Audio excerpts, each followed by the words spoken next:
Mendingan Elia bawa pendeta debat face to face sama saya. Lalu sekarang dengan patentengan dia mengajak saya untuk diskusi di forumnya dengan alasan hotel dibayar ini dan lain sebagainya. Kenapa kamu tidak mau diskusi dengan saya di podcastnya Samuel Christ? Ini buktinya. 180 tahun 180. sebelum diterjemahkan ke Septuaginta sudah ada kitab yang namanya Tanakh. Ini gua ngomongnya sengaja gini, gua tegesin nih. Tanakh. Bukan tanah ya, Tanakh. Nah, T-A-N-A-C-H. Apa itu? Torah, Nevi'im, Ketuvim. Punya siapa? Emang punya Kristen? Bukan. Punya Yahudi. Yahudi loh ya. Ya. Kristen belum ada. Belum ada yang namanya Kristen nyusun Septuaginta, apalagi nyusun Tanakh. Terusin nih. Ya. Alkitab sudah selesai di akhir abad ketiga di Kartago, di dalam Alkitab sudah selesai di abad ketiga di Kartago. Kartago Mesir, Mesir. Di Afrika Utara kan maksudnya kan? Bukan di abad ketiga, abad keempat, akhir abad keempat, tahun 397 Masehi. Joni. Elia. Oh Elia. Oh, sorry, lupa gua pikir Joni. Jadi poinnya adalah Don Ditan ini dia keberatan dengan paparan Elia Miron mengenai naskah Septuaginta gitu ya. Dan ini hanya video short ya. Kalau versi lengkapnya sepertinya Don Ditan itu sempat mengajak Elia Miron debat masalah Septuaginta dan juga tanah ini ya. Nah sekarang kita dengar dulu apa penjelasan Elia Miron terkait argumentasi Don Ditan di dalam video tadi. Halo semuanya, salam alaikum, damai Kristus bersama kita. Sebelumnya saya mohon maaf karena video ini merupakan video tanggapan yang baru mengenai pendapat Don Ditan mengenai pernyataan saya perihal Septuaginta. Karena video sebelumnya berisi narasi yang rentan untuk disalahpahami oleh umat Kristen atau juga di luar Kristen. Dalam hal ini adalah umat abad ke-7 yang berasal dari semenanjung Arabia. Tanpa berlama-lama, mari kita kupas. 80. Sebelum diterjemahkan ke Septuaginta sudah ada kitab yang namanya Tanakh. Yang pertama, ia menyatakan bahwa sebelum Septuaginta ada, sudah ada Tanakh. Yang menjadi pertanyaan saya, Tanakh yang ia maksudkan dalam hal ini berasal dari naskah apa? Apakah dari naskah Masoretic Text atau dari naskah yang lain yang lebih tua daripada Septuaginta? Kalau ia mengaku bahwa ia punya Tanakh yang berasal dari 5 abad sebelum Masehi, artinya lebih tua daripada Septuaginta, agar Anda tidak menipu, coba sebutkan apa nama manuskrip atau kodeks Tanakh yang lebih tua daripada Septuaginta itu. Memang kita tahu bahwa para rabi Yahudi menyusun terjemahan Septuaginta yang berbahasa Yunani itu berasal dari Proto-Ibrani yang disalin oleh Ezra. Tapi jangan lupa, pada tahun 164 sebelum Masehi, Antiochus Epiphanes pernah menjarah dan juga menajiskan bait suci sehingga menghancurkan naskah salinan Ibrani yang dibuat oleh Ezra. Dan yang tersisa hanyalah Septuaginta. Makanya tidak heran narasi perjanjian baru lebih banyak mengutip Septuaginta daripada naskah Ibrani. Untuk itulah saya menagih Anda untuk menyebutkan apa nama manuskrip atau kodeks yang sudah dikumpulkan sebelum Septuaginta selesai.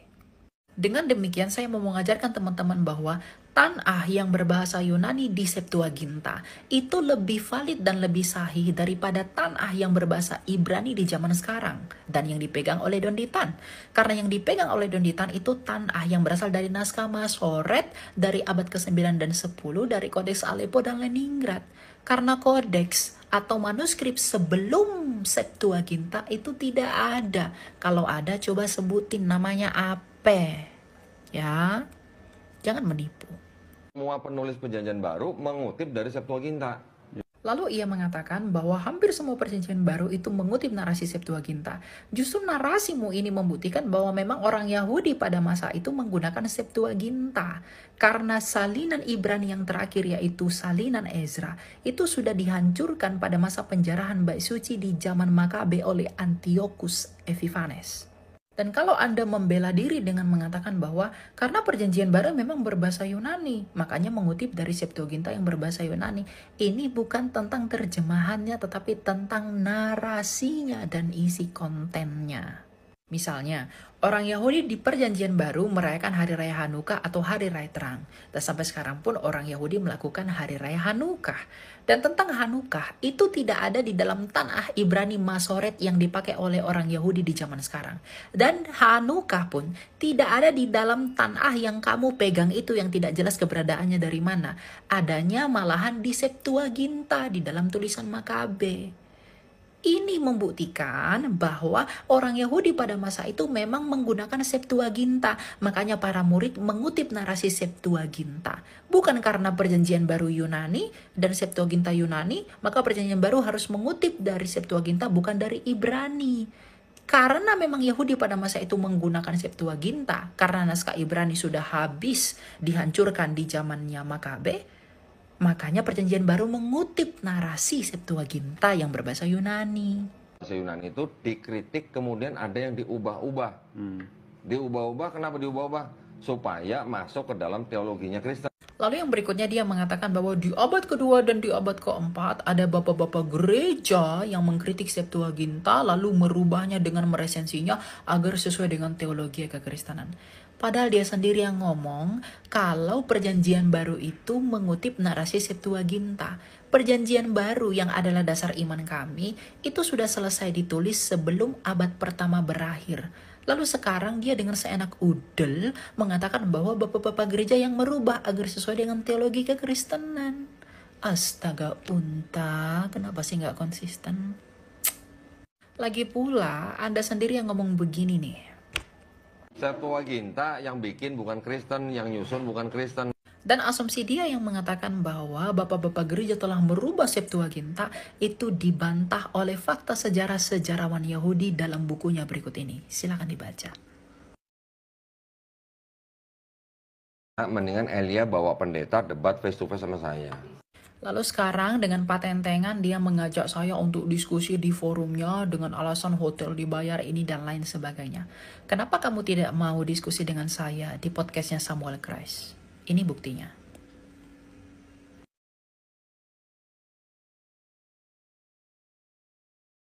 Jadi jangan cuma berani di kandang aja. Mari dong diskusi di forumnya pihak ketiga. Petantang, petenteng, tapi beraninya di kandang. Mau geruduk ya. Demikian tanggapan yang saya berikan, ingatlah bahwa mereka itu kurang percaya diri dengan ajarannya sehingga ikut campur dengan pengajaran kekristenan keyahudian. Memang mereka bukanlah Abrahamik, tetapi mereka berusaha untuk kelihatan Abrahamik. Dan supaya bisa makan, begitu. Tuhan memberkati, God bless you guys. Ya, shalom teman-teman semua. Terima kasih sudah menonton video ini dan kiranya ini menjadi pelajaran bagi kita semua, mengedukasi kita semua supaya kita tetap belajar tentang sejarah agama kita masing-masing ya, apalagi terkait dengan kitab suci kita. Nah, teman-teman, memang Donditan ini dia adalah orang yang suka berasumsi dan suka ngeles. Selalu dia menantang debat orang-orang Kristen dan khususnya para pendeta, teman-teman ya. Dan kita sudah menyaksikan juga kualitasnya dalam debat. Kemarin itu dia berdebat melawan Ezra Soru dan Budia Sali dan dia bersama dengan Umar dan kawan-kawannya. Apa yang terjadi, teman-teman? Mereka tidak bisa membantah apa yang telah mereka gugat atau mereka tuduhkan kepada orang Kristen itu sama sekali tidak berdasar, justru dibantai habis oleh pendeta Ezra Soru dan Budia Sali. Dan bahkan kita tahu mereka waktu mereka pergi debat mereka bawa satu koper buku dan sampai di panggung debat, teman-teman, semua buku yang mereka bawa jadi sampah. Kenapa? Karena mereka tidak bisa mempertanggungjawabkan semua buku itu dan terlebih argumen mereka itu sangat tidak berdasar, teman-teman. Nah, jadi kalau menantang debat orang Kristen harus persiapkan dulu argumenmu, persiapkan dulu data-datamu, baru kamu terjun dalam dunia debat dan menantang para pendeta. Dan kita juga sudah tahu ya kualitas Donditan memang dia cocoknya ngomong kepada kaum awam. Makanya di podcastnya itu yang sering datang itu ya orang-orang awam, jemaat-jemaat biasa yang memang mungkin jarang bergereja atau mungkin tidak pernah ke gereja sama sekali, mungkin hanya di KTP-nya aja Kristen. Nah, teman-teman, yang mau saya sampaikan, mari kita tetap belajar dan apa yang disampaikan Elia Myron tadi itu benar. Memang Donditan kalau debat, teman-teman, memang dia tidak berani. Nah, jadi itu kemarin di live TikTok juga dibantai habis dia oleh para apologet Kristen justru. Dia kabur, dia takut teman-temannya. Jadi dia hanya keluar-keluar saja, hanya gertak-gertak saja. Itu saja yang perlu saya sampaikan kiranya Tuhan Yesus memberkati kita semua. Shalom.